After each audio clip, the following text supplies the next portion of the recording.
Assalamualaikum warahmatullahi wabarakatuh. Salam sejahtera saya sampaikan kepada Bapak Ibu sekalian. Selamat datang di kelas Sadar Bisnis. Perkenalkan, nama saya Ahmad Rosihin, atau Bapak Ibu bisa panggil Eros CDD Bapak Ibu. Alhamdulillah, saya ucapkan rasa syukur saya kepada Allah Subhanahu wa Ta'ala, Tuhan yang Maha Kuasa, atas segala nikmat, limpahan berkah, barokah, kemakmuran Bapak Ibu, yang saya juga doakan semoga Bapak Ibu berkelimpahan kesehatan, berkelimpahan kemakmuran, dan berkelimpahan keberkahan atas ridhonya Bapak Ibu.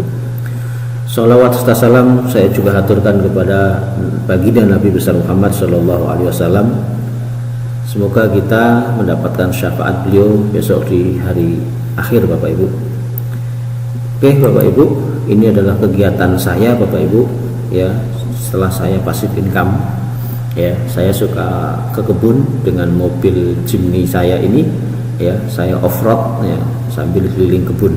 Nah, kenapa saya bisa passive income Bapak Ibu di bisnis NASA? Ya, alhamdulillah, ini berawal dari sebuah keputusan, dari sebuah informasi yang membawa perubahan hidup saya. Saya bersyukur sekali Bapak Ibu pada seseorang, ya, beliau adalah Bapak Khalil Rahman Sarjana Hukum, yang pada tahun 2004 ya, pada tahun 2003 beliau mengenalkan sebuah informasi kepada saya, ya, padahal saya baru beberapa minggu ketemu beliau, ya, beliau memberikan sebuah informasi. Alhamdulillah, saya bersyukur sekali dengan informasi yang beliau sampaikan kepada saya, ya, membawa perubahan hidup saya sehingga saya bisa passive income Bapak Ibu. Oke, kita langsung Bapak Ibu. Nah, tahun 2000 hingga 2003 saya masih kuliah Bapak Ibu, ya, masih kuliah. Kemudian 2004 ya, bulan Februari saya lulus S1 ya.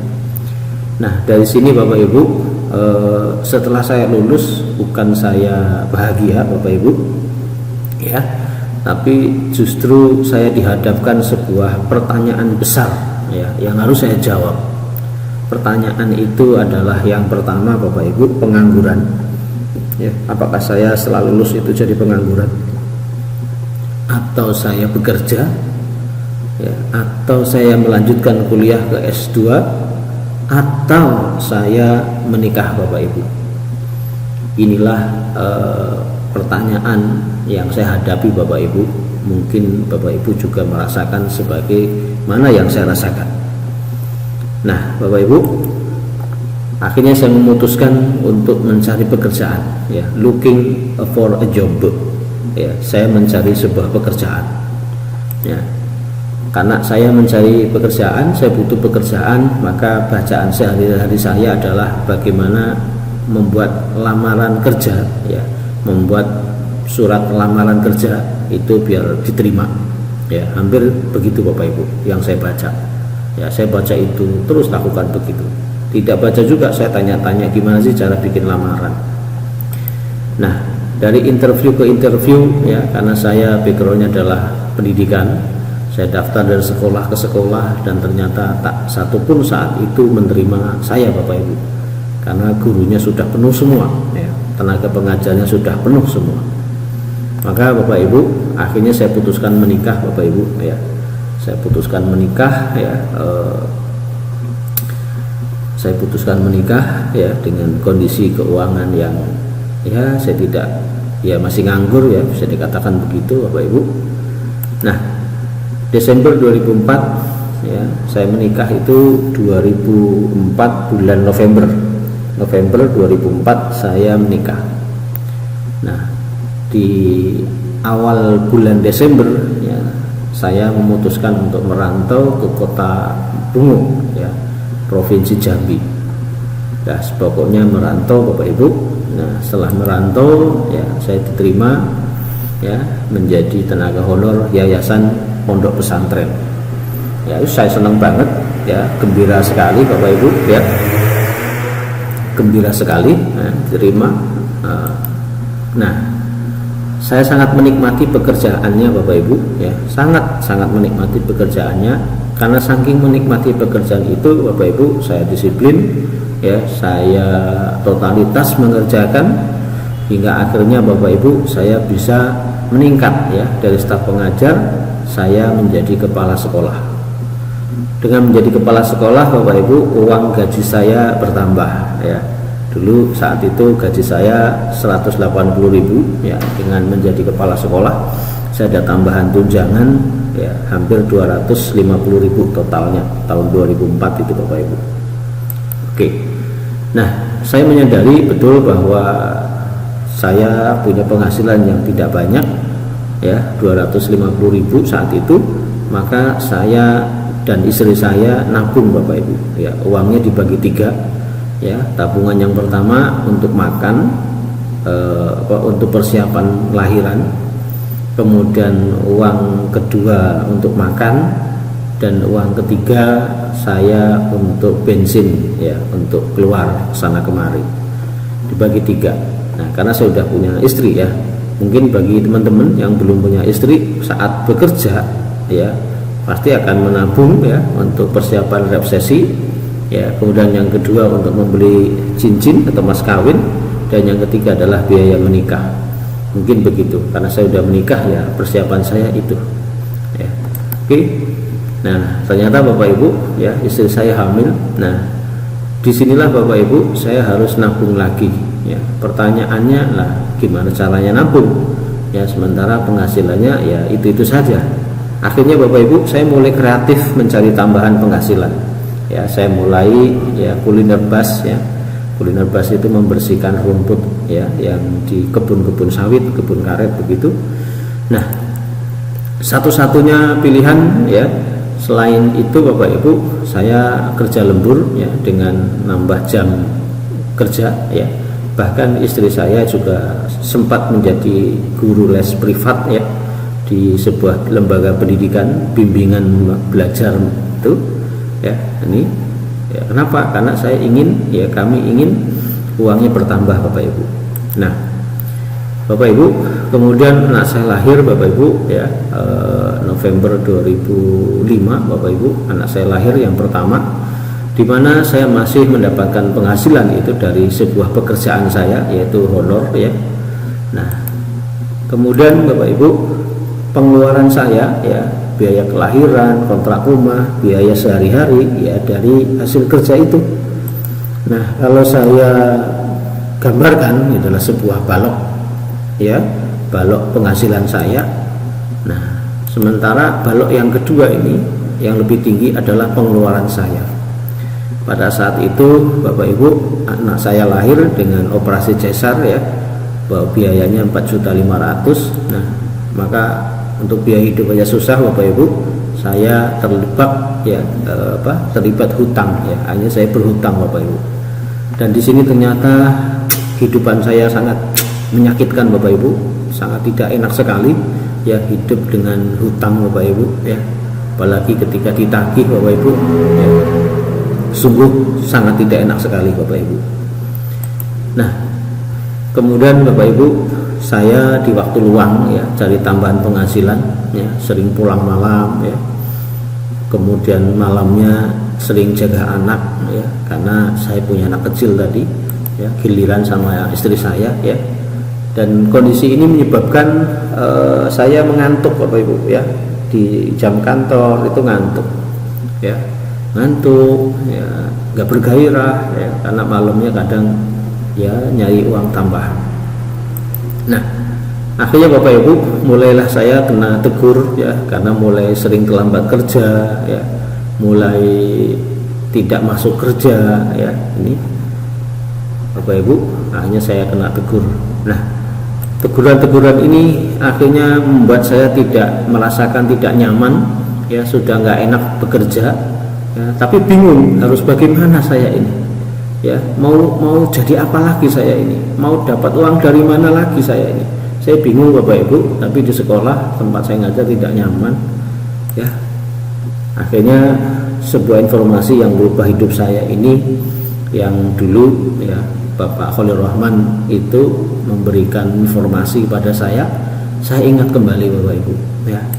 Nah, informasi itu ya buku Rich Dad Poor Dad ya, atau Business School ya, yang ditulis oleh Robert Kiyosaki ya. Beliau dulu menggambarkan buku ini, bahkan saya diberikan hadiah juga sama beliau sebagai kenang-kenangan dari beliau ya. Bukunya masih ada sampai sekarang.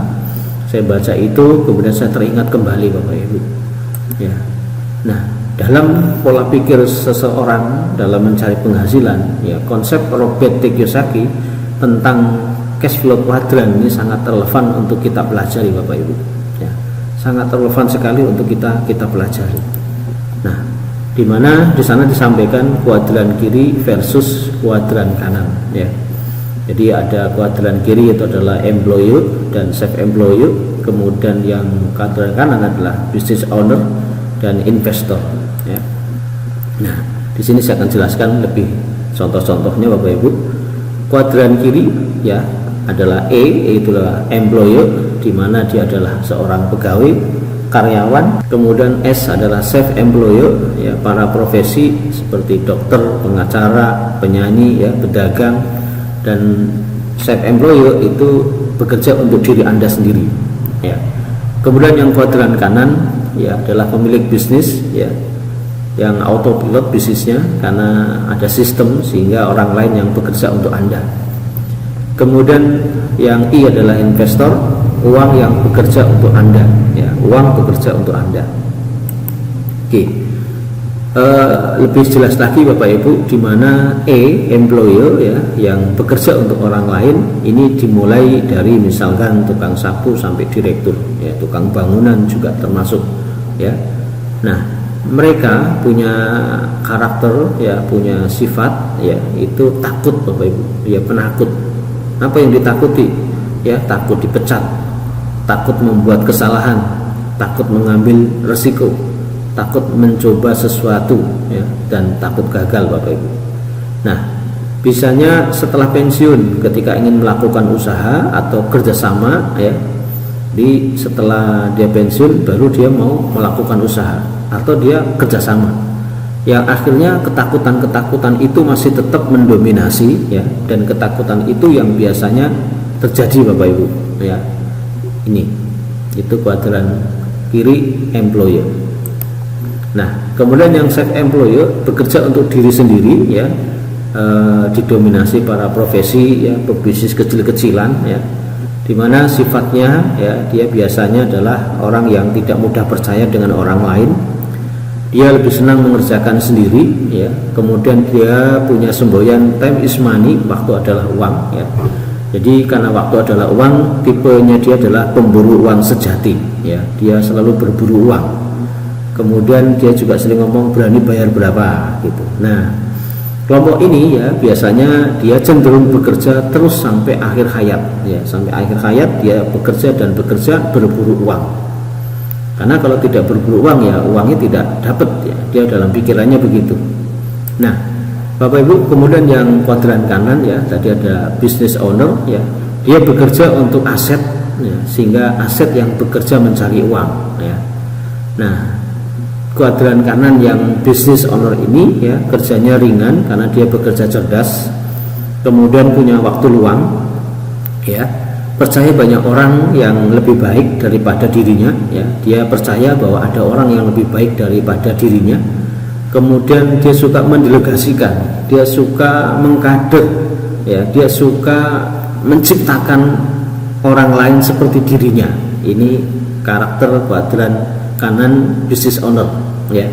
Nah, kelompok ini cenderung semakin kaya karena begitu sistem berjalan otomatis, maka dia akan membangun aset yang lainnya yang akan terus-menerus memberikan income ya. Ini yang kuadran kanan yang business owner. Kemudian yang investor Bapak Ibu ya, di mana uang menghasilkan uang. Jadi uang yang bekerja untuk dirinya ya. Dia berani mengambil risiko dan orangnya sabar ya, sabar menunggu hasil ya. Dia terus belajar menempatkan uangnya dalam sebuah investasi yang baik agar cash flow-nya semakin sehat dan terus bertumbuh. Ini Bapak Ibu ya, investor. Nah, masing-masing kuadran beda karakter dan bahasa ya. Jadi kalau saya simpulkan lagi ya, saya perjelas lagi Bapak Ibu, kuadran kiri ya, yang E itu lebih kepada takut ya, self employer, tidak percaya pada orang lain ya. Sehingga apa, topik yang dia bicarakan ya biasanya tentang teknik mengajar ya, teknik online, teknik pengobatan, teknik melukis ya. Seminarnya juga dia suka seminar, tapi suka seminarnya yang membahas tentang cara-cara ya, cara budidaya, cara beternak, cara itu. Nah, di mana kuadran kiri yang E dan S ya, dia tabu bicara uang dan kaya ya, tabu membicarakan kekayaan, membicarakan uang, ini tabu ya. Berbeda dengan kuadran kanan yang B dan I ya, yang B itu percaya ya, dia gampang percaya ya dengan data-data, dengan peluang-peluang yang ada. Kemudian yang I adalah dia sabar ya, sabar menanti hasil investasi ya. Dimana B dan I ini senang sekali ya, topik yang dibicarakan adalah uang dan uang, investasi dan investasi, kemudian hasil dan hasil ya. Dan cash flow-nya ya, cash flow keuangannya ya, penghasilannya juga stabil Bapak Ibu ya. Omset dan keuntungan ya, selalu bicara omset, keuntungan ya. Kemudian dia punya cita-cita, harapan dan visi ya, lebih membuka diri ya dengan informasi dan peluang-peluang yang ada, dan dia juga mau pelajari setiap ada peluang yang datang kepada dia Bapak Ibu. Nah, oke Bapak Ibu ya, kuadran kiri ya, E dan S ya, terlalu berbicara kaya ya, tabu berbicara kaya dan uang. Kalau dikatakan mereka mengajar uang ya, kadang dia marah ya, padahal faktanya ya, bekerja keras mengejar uang ya, dia suka lembur ya. Kalau dia lembur berarti kan dia ya kerja keras mengejar uang ya kan ya, tapi dia marah kalau dibilangin begitu ya. Bahkan dia suka mencari kerja sampingan ya, dan lain-lain Bapak Ibu. Nah, dan kuadran kiri E dan S ya, dia lebih fokus kepada pekerjaan ya, karena dia fokusnya pada pekerjaan, maka yang dia dapatkan ya pekerjaan ya, bukan uang ya. Fokus pada pekerjaan ya, yang didapat adalah pekerjaan. Nah, beda dengan B dan I ya, yang ada di kuadran kanan. Dia selalu membicarakan cash flow, penghasilan, omset, keuntungan, cita-cita, harapan dan visi ya, lebih membuka diri dan mau mempelajari peluang-peluang yang ada. Oke Bapak Ibu ya, perjelas kembali saya di sini Bapak Ibu ya, kuadran kiri ya, E itu takut ya, S itu tidak gampang percaya, bahkan tidak percaya ya. Yang dibicarakan pekerjaan, yang dibicarakan proses, yang dibicarakan teknik ya, teknik mengajar, teknik pengobatan, teknik mendesain, teknik membangun rumah, teknik beternak ya. Seminarnya juga ya, tadi yang saya katakan, seminarnya suka yang cara budidaya ya, cara membeli rumah tanpa DP ya, dan lain-lain ya. Berbeda dengan kuadran kanan yang B dan I, dia mudah percaya, berani dan sabar ya. Yang dibicarakan selalu aset, uang dan hasil. Cash flow-nya juga bagus ya, penghasilannya ya sangat bagus, stabil ya, omset dan keuntungan, cita-cita, harapan dan visi Bapak Ibu. Nah ya, jadi masing-masing kuadran ya, ini sekali lagi saya katakan, masing-masing kuadran ini beda karakter dan bahasa ya. Kuadran kiri E dan S ya, terus bekerja mengejar uang untuk hidup mewah ya. Kalau uangnya habis ya, kemudian uangnya lebih sering digunakan untuk kredit yang konsumtif ya, kredit mobil ya, jalan-jalan ke luar negeri ya, itu dia lebih ke sana ya, lebih konsumtif. Sehingga kalau uangnya habis ya, dia kerja lagi dan kerja lagi. Uangnya untuk bayar cicilan ya, dan tidak pernah memiliki aset. Dia terus berburu uang ya. Itu kuadran kiri, yaitu orang E dan S ya. Beda dengan B dan I ya, pembicaraannya lagi-lagi tentang penghasilan, keuntungan, omset, cash flow ya, lebih membuka diri ya, selalu berpikir investasi. Nah, dan 95% uang ngumpul di kuadran kanan. Ini 95% uang yang beredar itu ngumpul di kuadran kanan. Nah, Lebih tepatnya Bapak Ibu ya, kuadran kiri adalah active income. Ya, active income itu kerja keras cari uang ya, tidak aman, tidak punya waktu, menukarkan tenaga dan waktu untuk uang ya, penghasilannya aktif, kalau dia tidak bekerja ya tidak dapat uang. Time is money, waktu adalah uang ya, ini waktu adalah uang. 95% orang berada di sini berebut 5% uang yang beredar ya. Maka di sini orang-orang yang aktif income adalah orang-orang yang mudah stres Bapak Ibu ya. Nah, bagaimana dengan passive income ya? Passive income ya, mereka ya, orang kuadran kanan ya, passive income, dia kerja cerdas ya, bisnis yang bersistem, otomatis berjalan ya, banyak waktu dan lebih stabil Bapak Ibu karena dia punya sistem. Nah, biasanya mereka seorang konglomerasi ya, konglomerasi, dia punya perusahaan yang perusahaannya sudah berjalan Bapak Ibu ya, yang dia bangun biasanya butuh 10 sampai 20 tahun Bapak Ibu ya. Waralaba ya, seperti KFC ya, McDonald itu ya, atau Indomaret, Alfamart ya, itu waralaba Bapak Ibu, dan networking ya. Nah, 3 orang ini ya, mereka berada di passive income, dan 5% orang berada di sini ya, hanya 5% Bapak Ibu. Dari sebuah informasi yang Bapak Khalil Rahman melalui buku ya, Business School atau Rich Dad Poor Dad yang ditulis oleh Robert T. Kiyosaki, saya memilih passive income Bapak Ibu. Nah, bagaimana dengan Anda Bapak Ibu? Apakah Anda juga memilih passive income Bapak Ibu? Nah, silahkan Bapak Ibu pilih mana, active income atau passive income ya. Silahkan Bapak Ibu renungi Bapak Ibu ya. Nah, silahkan tonton video bagaimana seseorang ya yang bernama Pipo ini mendapatkan passive income ya. Silahkan Bapak Ibu tonton videonya. Ini video yang sangat menginspirasi ya, untuk Anda memilih ya, pilihan Anda ya. Sebaiknya sebelum memilih, silahkan tonton video seorang Pipo, bagaimana dia mendapatkan kebebasan waktu dan kebebasan finansial. Baik Bapak Ibu, sekian dulu dari saya. Saya akan lanjutkan kepada kesempatan yang akan datang Bapak Ibu. Terima kasih. Assalamualaikum warahmatullahi wabarakatuh.